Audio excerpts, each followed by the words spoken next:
Hi and welcome. I'm Mira Salva. I'm Director of the Journalist Fellowship Programme, and this is the Global Journalism Seminar at the Reuters Institute for the Study of Journalism. This is like coming home. Today we've got Kathy English with us. She was a journalist fellow with us in the autumn term of this year, and before that she was public editor of the Toronto Star for 13 years, adjudicating reader complaints and upholding trust and transparency standards across all of the Torstar Corp's news platform. And then she joined the Institute in 2020 to research the evolution of the role. This has been a particularly pertinent conversation this year and last year while we were talking about the issues of diversity, trust, who gets a say in the newsroom, who controls the narrative, and crucially how people who receive the news and who become part of the news are treated by the media industry. This has turned into a kind of fascinating discussion that we've carried on throughout the year. I'm really glad that Kathy's come back to join us to talk about some of her findings. Kathy, over to you. Thank you, Mira. Thank you for giving me the opportunity to be part of your seminar. I'm delighted, and I will just say to our audience that being at the Institute and having that privilege of actually being in a room with our other fellows was a tremendous opportunity to really deepen my thinking. And Mira, you pushed me to go beyond what I came to Oxford thinking about and to think deeper. So I really appreciate that. It's still kind of a work in progress, and I think I'm hopeful that it's a work that there's a broader global discussion to be had here about some of the issues. So shall I start into my presentation? Please do.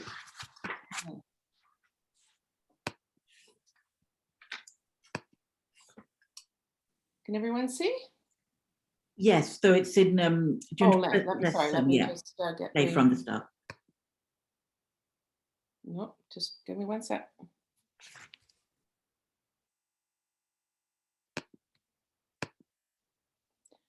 There you go. Okay. I start from two kind of foundational views. The first foundational thought that I brought to this is that journalism needs accountability. The right to report in a democracy, it's a privilege, it's a right, but it also demands responsibility. And journalism has long resisted accountability. There's been that macho attitude of, never explain, never apologize, we stand by our story. And I think that undermines trust in journalism, that if we hold ourselves out to be the people who say, we're the watchdogs, we hold power to account, then the question arises, who holds us to account? So this all starts with a principle of accountability. I also start with the idea that journalism does have a purpose, that journalism has a moral mission, and that moral mission is about universal human rights, that particularly in the global north, in the Western world, there are rights, equality rights, and I have long believed that a core part of journalism's role is to question or reveal anything that undermines equality for any reason. So, what is a public editor? There's really no one way of being a public editor. Okay, my slide's not working. There we go. There's really not one way. It's known by various names around the world. In Europe, through public broadcasters, it's often called the ombudsman. In England, and The Guardian has a reader's editor. It's all the same role. It's called the moral compass of the newsroom cop. The late New York Times media critic, David Carr, I had a conversation with him many years ago about the role, and he called it the church lady of journalism, which kind of brings up its own images of what the job is. The one thing we know for sure is that it is an endangered species. There's a lot of work in the literature that refers to the news ombudsman public editor as an endangered species. So the role started in 1980. Oh no, it started actually sooner before that, but in 1980, the Organization of News Ombudsmen and Standards Editors was formed. its membership is now 60 global members. So, one has to ask the question, if this is such a great role, if it matters, why are there less than 100 of us around the world? And that also became a starting point for some of my research and inquiry. So it's a question that's really puzzled me from the time I came into the role in 2007. I saw it as being so essential, and yet it was a job that was constantly viewed with disdain and many, many predictions of its demise. You can find all kinds of magazine articles, newspaper pieces, sort of wither the public editor, saying that it's a role that doesn't matter. So I came to this with the question, could the public editor role be more relevant to journalism's current crises? And again, Mira, I think that's a question you pushed me towards to make it about the relevance. So what are those current crises? We, of course, know that there are crises of trust in journalism. The Reuters Institute's done an amazing job of documenting that and investigating and researching that. We know that disinformation, particularly in this time of a global pandemic, is a global issue. And we have questions, in a world that talks about fake news, a word I hate, how does the public judge what is real news? We also know that journalism has had a problem for a long time in representing diverse publics. And I'll get to that a little bit as we move along, but journalism has really failed in diversity, equity, and inclusion imperatives. I'm going to tell you a little bit now about my role. So I started in the public editor role in 2007. The Toronto Star is, of all the organizations that have public editors or news ombudsman, it's the longest organization. It started the role in 1972. It was then called the Ombudsman. The role is independent of the newsroom. It reports to the publisher. I interacted with, probably more than 1,000 readers a month. Of that, about 300 issues would require action. My role also involved doing all the corrections, which are, of course, a key plank of trustworthy journalism. We did, I think, 1,200 corrections in 2019 on all platforms. I also saw the roles, part of it was explaining journalism to readers and the concerns of readers to journalists. The core to the role is holding journalists to account for the newsroom standards, but it really became apparent in so many conversations with so many readers, so many emails and social media interactions with so many readers, that there's such a gap in public understanding of journalism. And again, I think that's the work of all of us. It's also really important that the public editor that be visible and outward facing. So this is what we had on the website, on every platform. There's a way for readers to know that there's a public editor's office. It will handle your questions about accuracy, about journalistic standards, in line with the Star's commitment to accountability and transparency. So those were the planks that the job is built on. The Star has in its policy manual, it says, we will explain, when questioned, we will explain our journalistic judgments to readers. So I think that's a really high standard of accountability, that, the onus is on the newsroom, on the journalists to explain. And a lot of that explaining, most of that explaining, occurs through the public editor's office. Here's that statement. We should be prepared to explain publicly what we do in gathering and presenting news and information, and the journalistic judgments involved in all we publish. I consider that a radical statement of transparency, and I would say to anyone in newsrooms who are grappling with this question of how do we be accountable to our news audiences, that start with a statement that says this is what we believe and this is what we will hold ourselves to. I did a lot of reading through the years on the role of the public editor. As I said, it's done differently every place that it exists. All 60 of us did it differently, but there are some core principles to the job. One of them is that the public editor should not be PR. The public editor is there as a reader's representative. They're there to defend the rights of news audiences. They're there to operate for the public good. And I really like the label, the title public editor, because I think the public is very key to this, that you're there to operate as the public. You're also not there just as the complaints department. And I think that a lot of the news organizations through the years who've initiated the role have done it mainly to, kind of have a complaints department, to have somebody who just is there to field reader concerns, complaints, and in many ways that allows the newsroom to look down on the role. So that's not ideal. It shouldn't be a complaints department, it shouldn't be PR, and it needs to be fully independent. It should not report to the editor. It should report to either the publisher, the CEO, higher above, so that that person has the independence to hold the newsroom to account. I reported to the publisher, and that made all the difference in the times when there were tough judgment calls.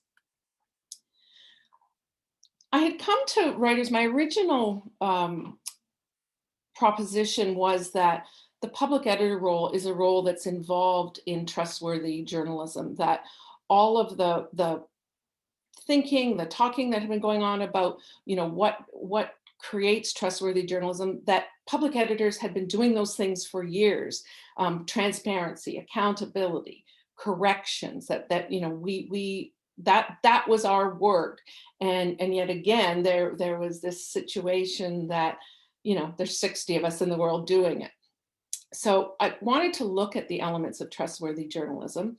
I did a survey of all the ONO members. That's the Organization of News Ombudsmen. And to sort of look at what are the core day-to-day activities and how are they aligned with the imperatives of trustworthy journalism. So not surprisingly, I found that 100% uphold journalistic standards codes. That's really key to the role. Almost as many see that it's core to the role to explain the elements of trustworthy journalism to the public. 88% correct mistakes, have responsibility for daily corrections. And, that's really important. There are some news organizations that you go to where you can't figure out if something has been published or broadcast about you that's wrong, you can't figure out how to get that corrected. And that's really important. Information that's on the public record should be accurate. An issue that journalism has talked a lot about over the last couple of years is distinguishing news from opinion. 78% of the news ombudsman public editors are involved in those efforts. And a lot of us will also participate in training for journalistic standards. So that goes a long way to helping making newsrooms more accurate. I got a lot of great qualitative information out of my survey, and everyone who does the job basically feels that it's essential to trustworthy journalism. And certainly I would think so too. And, because it's direct communication with the news consumers, it's explaining how trustworthy journalism works. And, I liked this person who said to me, it's not enough to just say you're doing trustworthy journalism, you have to do it. And when it's challenged, you have to be able to answer for it. And the news ombudsman, the public editor, is an essential part of that process. So I've done a lot of work with the Trust Project. In the post-2016 world, when everyone started questioning, wither journalism and a sense of how did journalism miss the election of Donald Trump, there seemed to be a lot of soul searching in journalism. There were all kinds of trust initiatives started up around the world. The Trust Project is one that it's a global initiative. It's a consortium of more than 200 newsrooms that are committed to what's called indicators of trust, to embed them into digital content to try and show your trustworthiness. So the Toronto Star became part of that, and I became part of the team that was looking at how we showed our trustworthiness. What I found is that the trust indicators, best practices, making sure that you have policies and practices in place, making sure that you make a clear distinction between paid content and journalism, making sure that you distinguish between news and opinion, making sure that your audience understands who your journalists are, having bios of your journalists. So what I came to see is that so many of these trust indicators were indeed the things that public editors have been doing for a long, long time. And,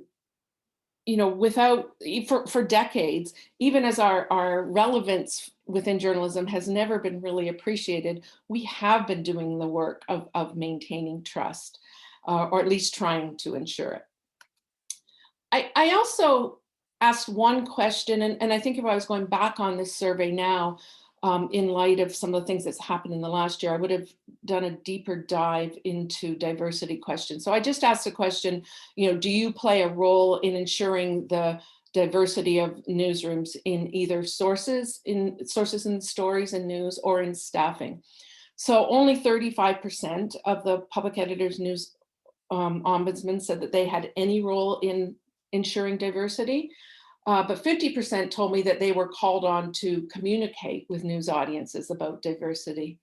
And that's not surprising. I mean, in the world we live in, questions around, all the questions that we've asked with this racial reckoning in journalism are questions that would come into a public editor's office, about the fairness of news, about the breadth of sources, about who you give voice to in the news. The Trust Project, started by Sally Lehrman, who's done a lot of work on equity in journalism. Sally made it a core plank of the Trust Project that diverse voices matter. And the questions that she asked all the news organizations that were involved in the project, you couldn't become part of the Trust Project without having a diversity policy. She asked newsrooms to post their diversity statistics in terms of their hiring. Not surprisingly, many newsrooms, and I know the ones in Canada in particular, had a hard time doing that. They couldn't make that part of the Trust Project commitment because they hadn't done any work to do any diversity studies, to look at staffing, and that obviously long overdue work. But so the questions that the Trust Project asks: what are the newsroom efforts to bring in diverse perspectives across social and demographic differences? And are some community perspectives included only stereotypically, or are some completely missing? So I think those are great questions, and I thought it was really fabulous that this project made diversity part of the elements of trustworthy journalism. Because we know, particularly in North America that I'm most familiar with, that we've been talking about diversity in journalism for 50 years. I myself have been part of diversity committees, visible minority committees for at least 30 years, both in newsrooms I've worked at, working on it, being part of a university journalism faculty. We've been talking about this for an entire generation. And it's just really been lip service. We have not come to terms with this. And anyone who has looked at diversity in journalism, I'm sure you'll come across this quote that, the press has too long basked in a white world, looking out of it with white man's eyes and a white man's perspective. This is no longer good enough. That was a statement made in 1968. So we've been talking about this for a long, long time. Also in my research, I came across the fact that Robert Maynard, the founder of the Maynard Institute, which is based in the US and has done probably more work than anyone in America for what Robert Maynard referred to as press desegregation. I found out that Robert Maynard was an ombudsman of the Washington Post. He was the third ombudsman for the Washington Post. And when he was in that job, he did a lot of work to raise consciousness, to explain to readers why press desegregation mattered, why it mattered that you reported on the African American story in Washington and beyond, and why it mattered that your newsroom was diverse and representative. I managed to track down a collection of his columns from a long time ago, and it was amazing to me to see almost 50 years ago the things that an ombudsman was talking about. This is where we dovetail with the question of accountability. I mean, clearly diversity demands accountability. There has to be more than the lip service, than yes, we think this is important, and then nobody follows through for accountability. And, I talked to a lot of newsroom leaders, journalism leaders from around the world, who made clear diversity is essential. And I love coming back to this quote from Dorothy Byrne, who spoke to the Reuters Institute before I even got there, saying, if your newsroom is not diverse, you're getting the news wrong. So that also becomes a plank for a public editor to take some ownership here, because we want to deal with journalism that's right, not wrong. In Canada, it shouldn't come as a surprise to anyone that, Canadian newsrooms have not done a good job of covering Indigenous issues.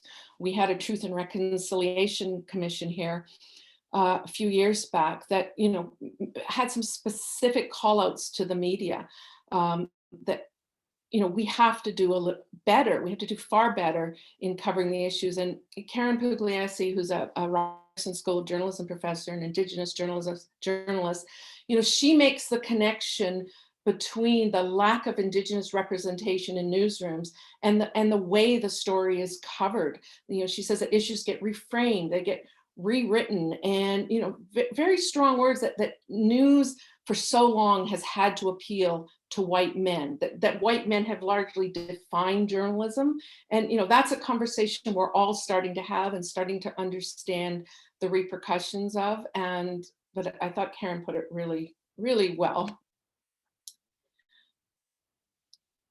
So I think for a long time I've asked myself, why is this so? Why have we talked about diversity for so long? And why have we not solved this problem? As I said, it's been an entire generation. And I found a lot of literature and talked to people that the idea that journalism has not regarded diversity as core to our ethical principles. That, we have these ethics policies, but they don't really speak to diversity. They might, have some nice words, pay a little bit of lip service, but it really doesn't make it core to what is trustworthy ethical journalism. And again, the way that the Trust Project did. So, the idea that we have to, global journalism has to come to terms with this reckoning that's occurring. We need to commit publicly to the core reasons to diversify and understand how diversity is related to the journalistic mission of equity, equality, equal dignity for all.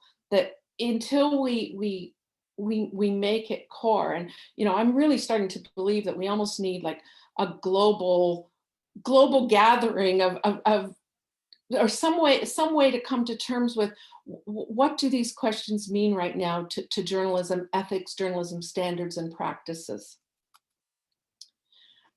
So I'm going to come back to the public editor now.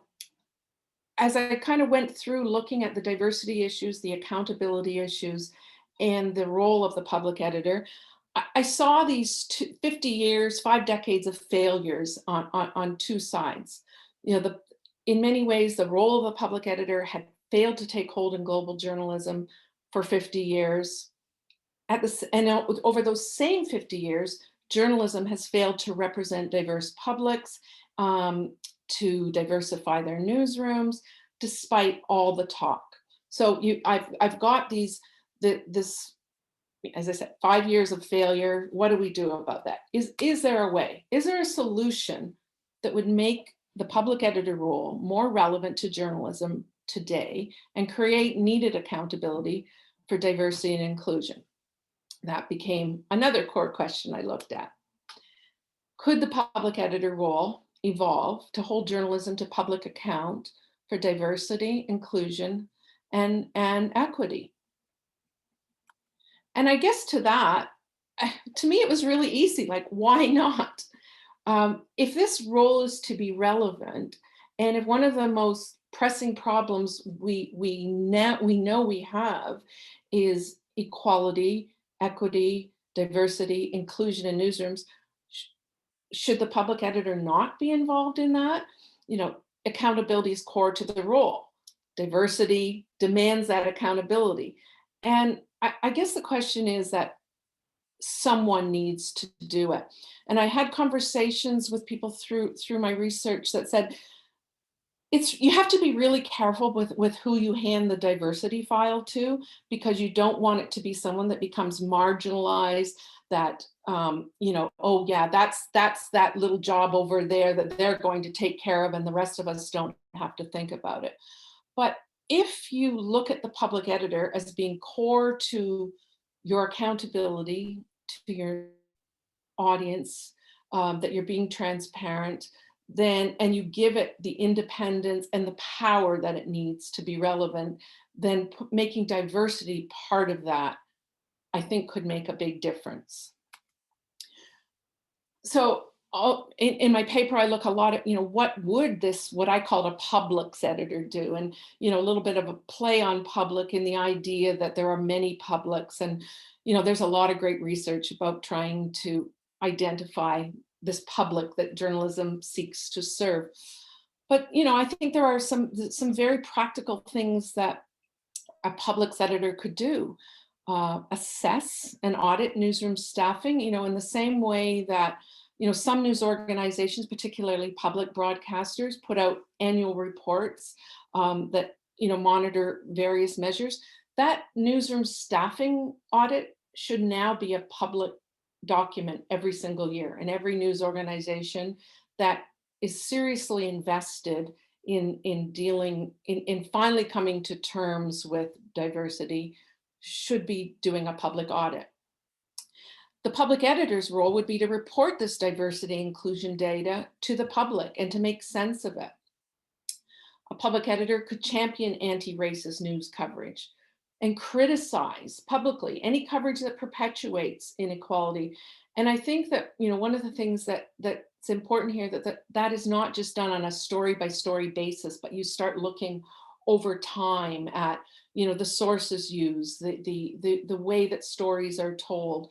And often what happens with public editors and ombudsmen is that we're so busy dealing with the complaints on a, one by one story, that there often isn't the time and perhaps also not the organizational desire to look at longer term trends.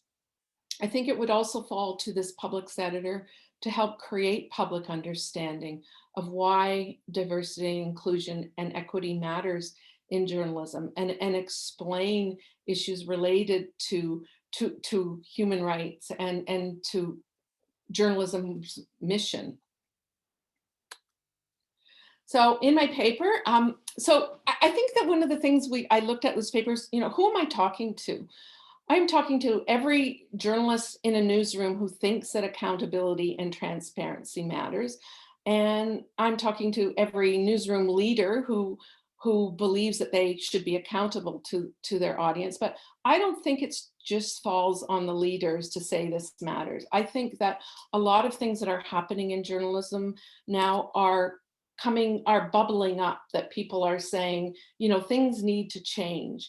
And, we need somebody who's going to help us be accountable and who's going to hold us to account for the standards we believe matter. And part of those standards are diversity. So I wrote a job spec that we want an individual with strong journalistic ethics, someone who understands anti-racist journalism and its moral missions. The objective is to ensure accountability and transparency, oversight responsibility for accuracy, professional standards, and that includes diverse and inclusive journalism of equality. So that's where I ended my paper. I was like absolutely delighted. A couple of weeks after my paper was published, I was on Twitter one day and I saw a tweet from someone, Tahid Chapal, who is a journalist in Philadelphia, who said, successfully pitched a public editor media column to Generosity. Long live the ombudsman. So this is a young journalist who pitched the job to his news organization. Generosity is a news site in Philadelphia. And he says, it's time to bring back a public editor to hold media accountable for racism, bias, and inequity. I was like so delighted to see that because he's doing exactly, and we have not connected other than through a couple of emails after I saw this.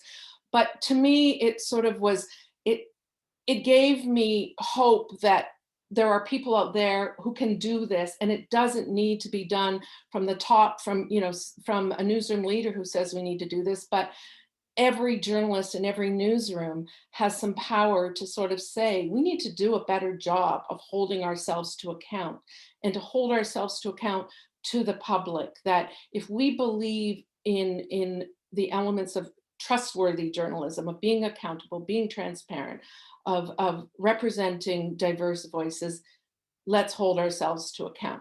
So I guess I'm just going to end with Tawhid's words in his tweet, long live the ombudsman. And I really hope he and I can connect at some point and talk more about this. Kathy, thank you so much. That was utterly brilliant.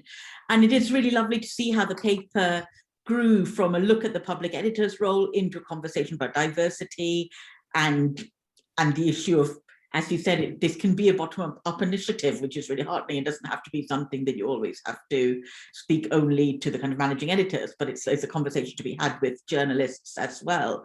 Which brings us to the first question from Jakob, which is really, you posted the job spec, which is the great job spec, and I'd be very interested to know what people think and if there's anything missing. But what should the recruitment process be? And that should it be an internal appointment, an external appointment? Who is the right kind of person for the post of public editor?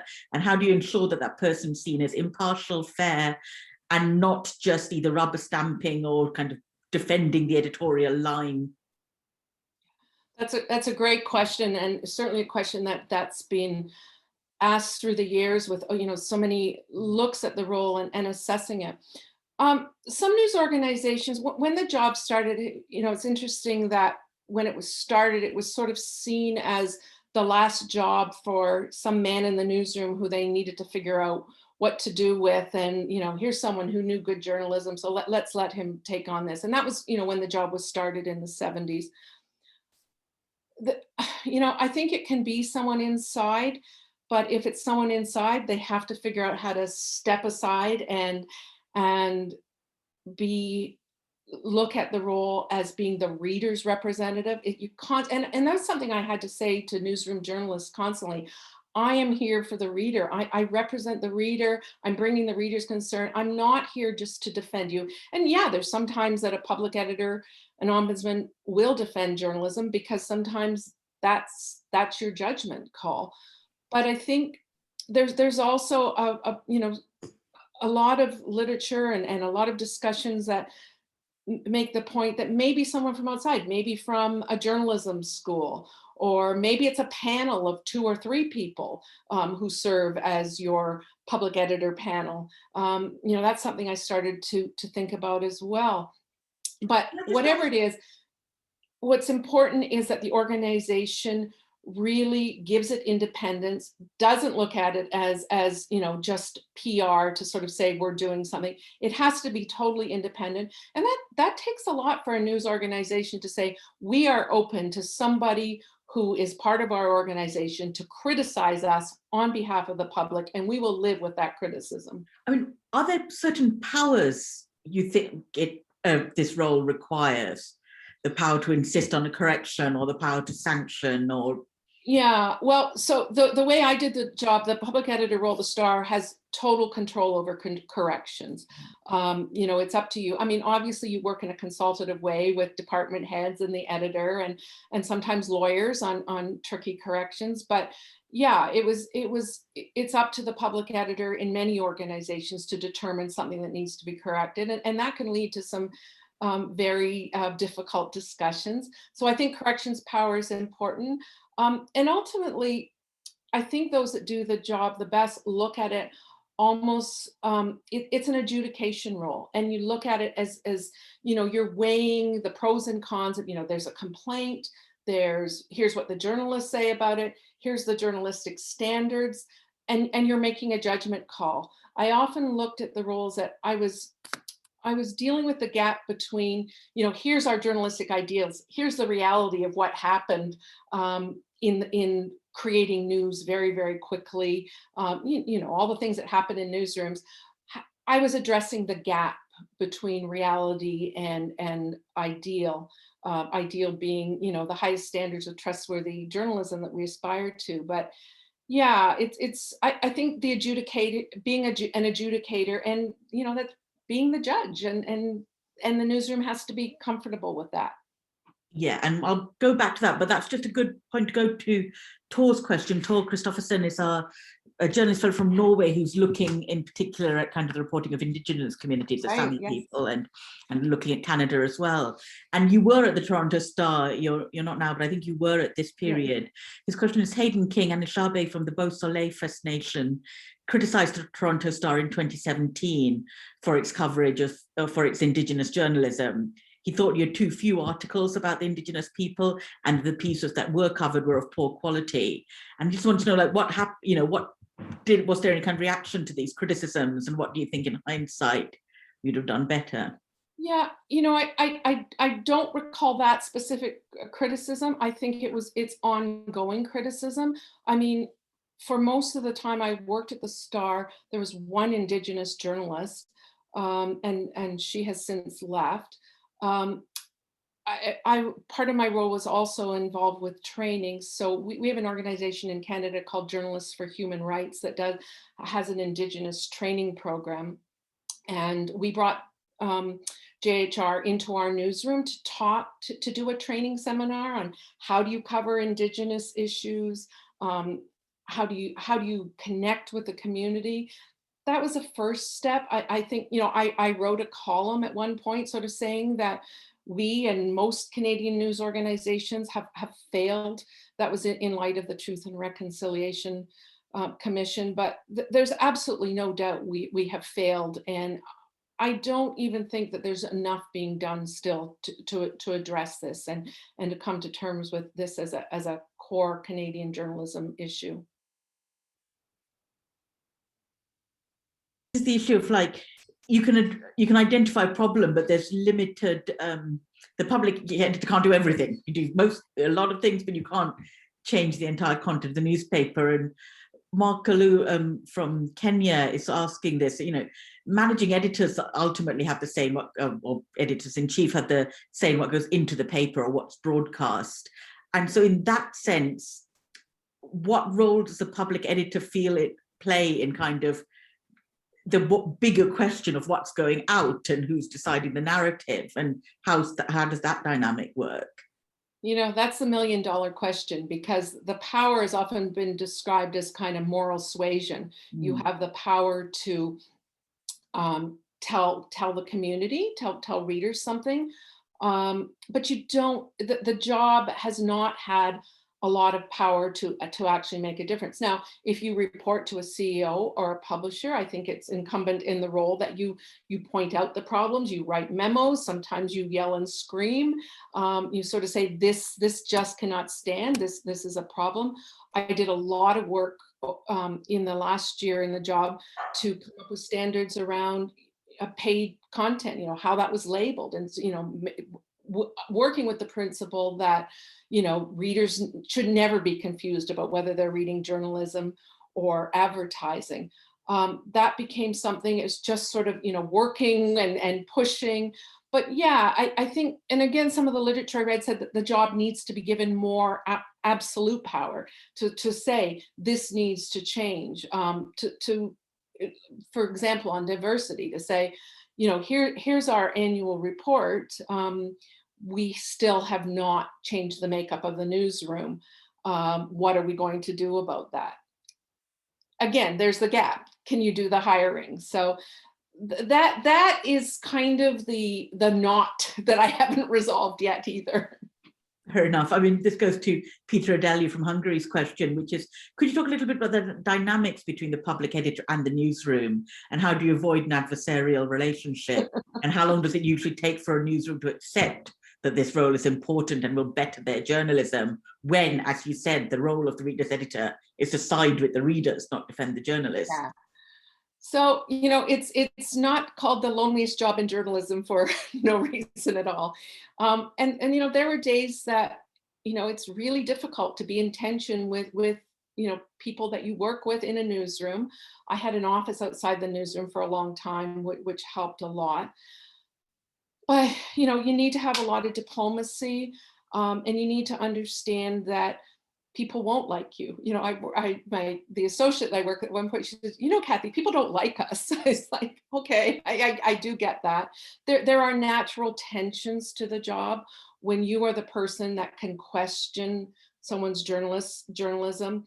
And, you try and look at the reality of the situation of being created. I mean, most journalists want to do excellent work, and they want to do ethical work. And I didn't have to deal with a lot of, huge mess ups. A lot of it was little things, the little things that have an impact on credibility that you have to deal with. But there are definitely tensions, and being inside, I think in an organization where the role has existed for a long time, people just accept, oh yeah, that's what the public editor does. But, certainly, I think the New York Times started the job in 2003 after the Jason Blair plagiarism fabrication scandal.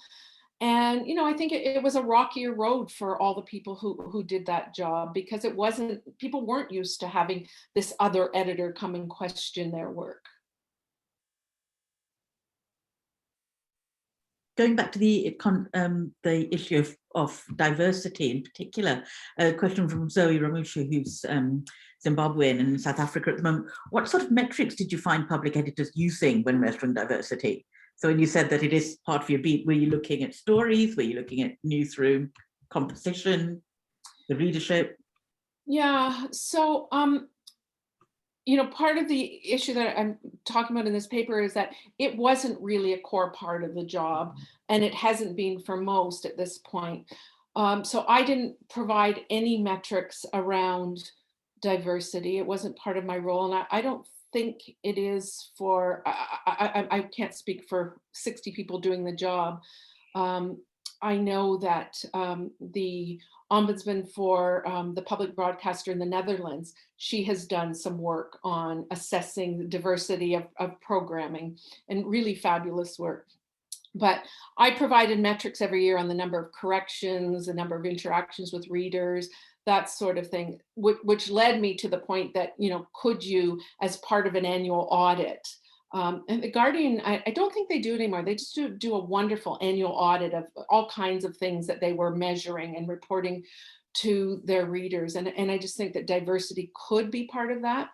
I did have a time where the publisher decided, we need to do something about diversity, and assigned me to actually work with the editor of the paper to say, how are we going to make the Toronto Star look, sound, represent the community? And keeping in mind, Toronto is one of the most multicultural cities in the world. So we had very good reasons to do this. And that was really successful for a while, because what we did was we actually worked with every single department head, recognizing that what was diversity in sports might be different than lifestyle, than business, that, you couldn't have a one size fit all solution, but working with editors to sort of set some goals for images, for voices, for stories, numbers of stories. And that project went on for about a year. And I do believe we made an impact. And then I was reporting on that to readers as well. Thank you. Thanks very much.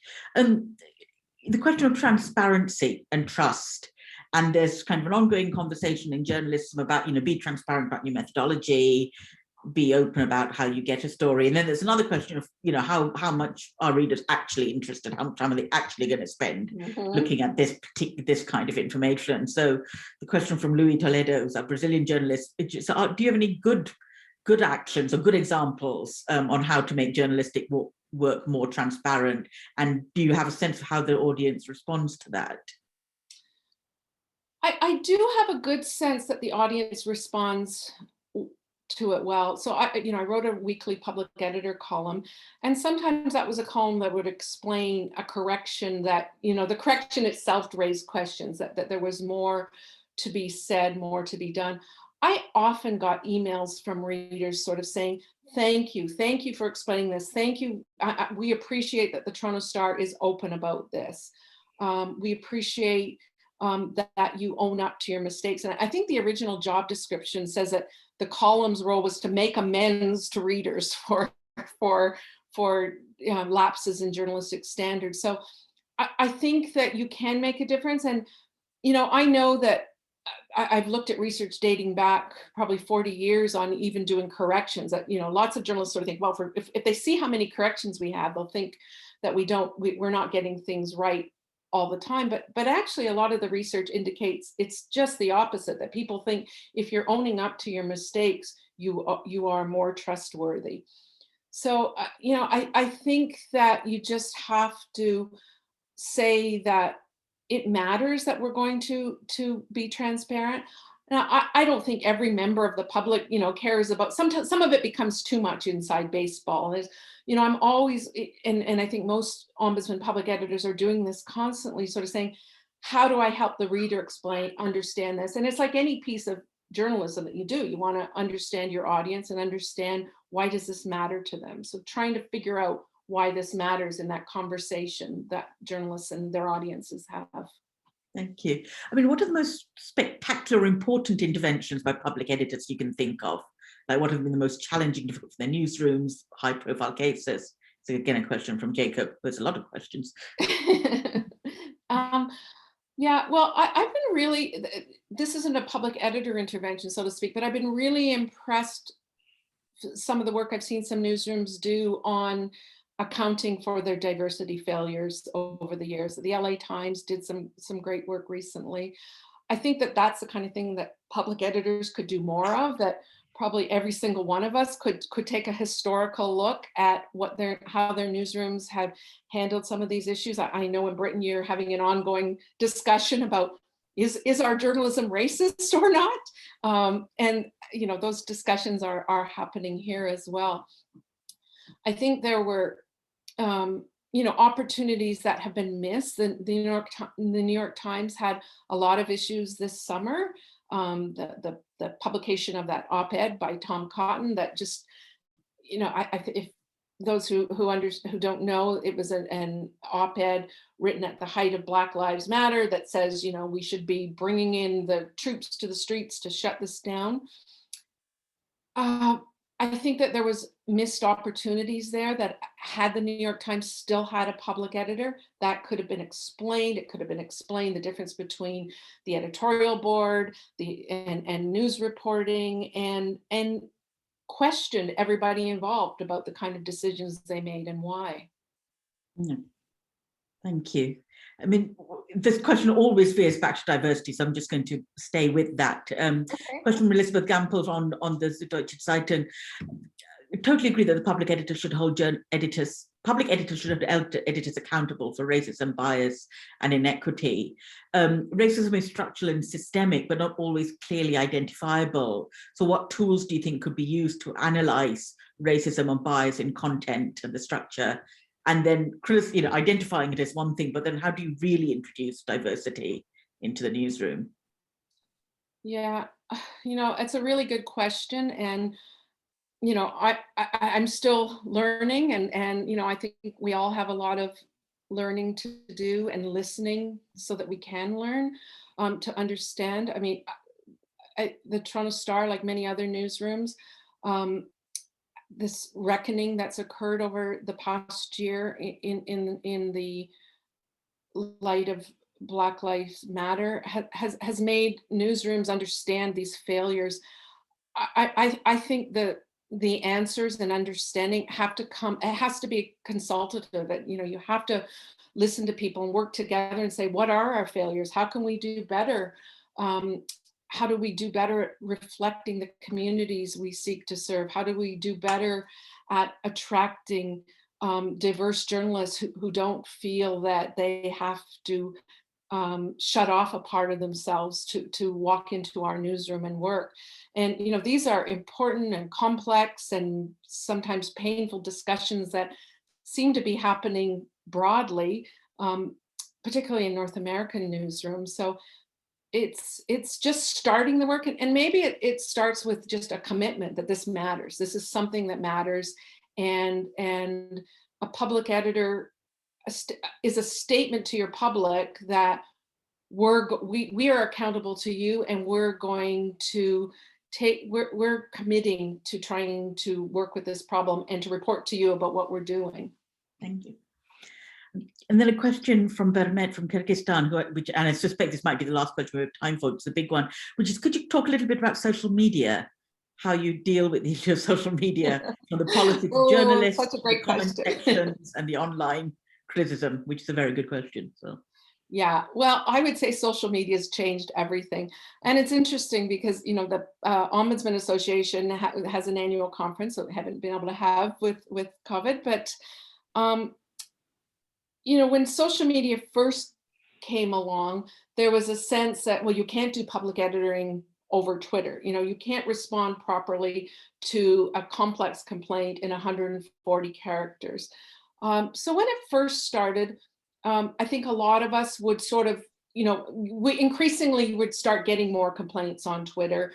You would start seeing that issues that in about something that you had covered would the concern would start often on social media now or in Facebook groups. So for a long time, I would just sort of say, please email me with your detailed complaint, and we will be in contact. I think increasingly that you can't do the job in a digital world without figuring out how you're going to deal with your social media presence, and being able to figure out a way to respond on social media in a way that reflects your judgments, your adjudication of that issue.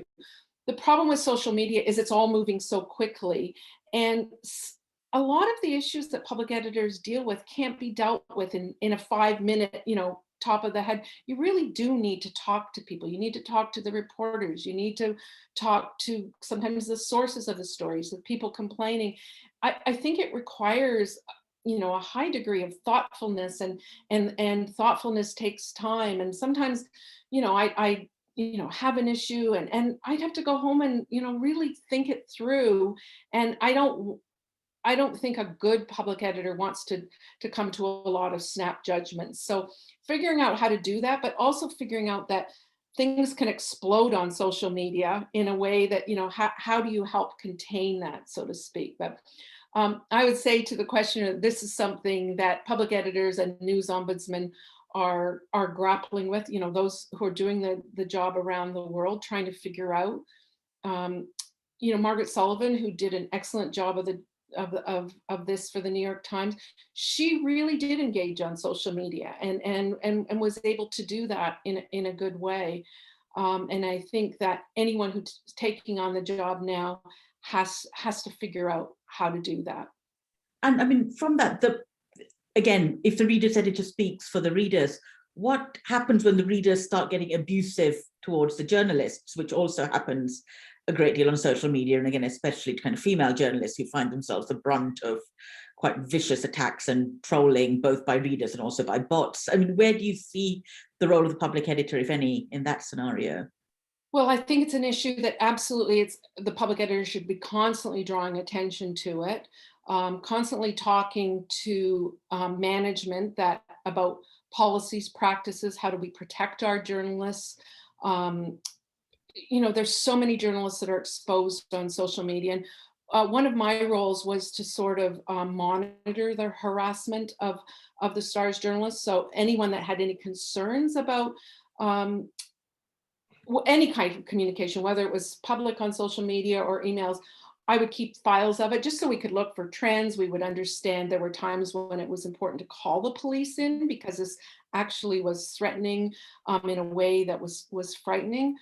And I had times when I actually did intervene on social media when particularly, young females were being attacked in some reason, where I would go in with the public editor voice and sort of saying, really, like, enough. Does that make any difference? I don't know. Probably not, but it's just, I think that the issue here is that everybody has to take it seriously, and the public editor can play a role in saying enough and helping the news audiences understand that this is something journalists face all the time, as do those that we report on now. Sources are also getting a lot of abuse. Yeah, absolutely. We do have time for one question. I'm going to bundle three, and it's about where the public editor sits. So Malva was asking, does it make sense to have kind of an external public editor, almost like an overseeing person? And then Anna Jones asking about the role of the public. So is there a role for kind of audience panels, reader panels, routinely challenging the editor and journalists on issues like diversity? And then Jakob again's question about, is there any kind of appeals process to the public editor's decisions? Okay. External, I think that's a debate whether it's external. But if it's external, it has to be someone who is empowered to get answers from the newsroom. There have been some efforts to set up external public editors who aren't part of newsrooms, but they don't have any power to get answers. And part of the role is that journalists have to answer to you, and you have that. If they don't, you can say, editor so-and-so refused to respond to these questions, just like any other journalist can do. So there's that. Appeals process. At the start, the appeals process, there's a National News Media Council in Canada. So people were not happy with my judgments. There was also the option of going to the Media Council, and that certainly happened, where people disagreed. And there was a third part of that question I'm missing. Appeals, public editors, kind of reader panels. Oh, I love that idea. So the Star had a external editorial board one point that made an effort to recruit from diverse communities of Toronto, and it would be 12 people from the community that came in once a month to talk about the news, about issues. And I attended every one of those meetings for the 2 or 3 years that existed. I loved that because I felt that I learned so much. I mean, the issue with this job is no one person has all the knowledge. So you've got to listen, as I keep saying, listen to learn. But I really believe, and I know, Mara, that one of your fellows did some work on external reader panels, but I think an external editorial board that the public editor interacts with is just a brilliant solution to all of this. Thank you. Kathy, thank you so much. You've kind of covered absolutely, the full ground on this, and it's been a really brilliant discussion, really thoughtful. And it, like I said, it plays into so much of the big discussions about journalism, who it's for, who's it created by, what's it for, and how do you make it as good as it can be, and crucially, why should anyone pay for it? Why should anyone trust it? So it's been a really illuminating discussion. Thank you very, very much, and thank you all for the questions as well. Thank you, everyone. And thank you, Mira. Thank you for all the opportunity and for pushing me to ask some tough questions. That you made such a difference to my work. So thank you. You're very, very welcome. It's my pleasure. Absolutely. And next week, we're looking at a different issue though related to this, which is the issue of who gets to tell the story. And we have Ayamin Tant, a Pulitzer Prize winning journalist from Myanmar, who's covered business, politics and conflict in the region. She's publicly criticized foreign news brands who worked with the military to gain access to the country and endanger lives there. And I think it's a really important discussion to have again about the role of journalists in their own countries, but also what happens when they go and report on other people's conflict zones as well. Kathy, thank you. And we'll see you all next week. Thank you.